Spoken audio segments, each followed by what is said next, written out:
అమ్మ 100 రోజులు మన ప్రభుత్వం ఏర్పడిన 100 రోజుల్లో గంజాయికి చెక్ పెట్టే బాధ్యత నాది.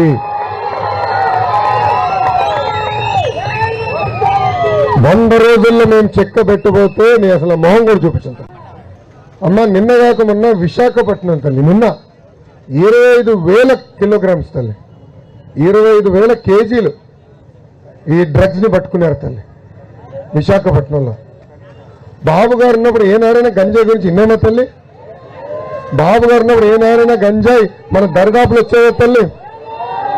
బాబు గారు ఏం చేసేవారంటే ఇదంతా ట్రైబల్ ఏరియాలో కొన్ని ప్రాంతాల్లో పండిస్తారు తల్లి. బాబు గారు డ్రోన్లు పెట్టి పంపించి ఎక్కడ పండిస్తున్నారు చూసి పోలీస్ స్పెషల్ పార్టీలు పంపించి మొత్తం తగలబెట్టించేవారు తల్లి. బాబు గారు అదే భయపడుతున్నారు. అన్నిటికీ నా దగ్గర పరిష్కారం ఉంది, గంజాయిని ఎట్లా మనం కంట్రోల్ చేయాలి. అందుకే అమ్మా చాలా ముక్క కంఠంతో చెప్తున్నా, మొదటి 100 రోజుల గంజాయికి నేను చెక్ పెడతాను. రీహాబిలిటేషన్ కేంద్రాలు ఏర్పాటు చేయాలి.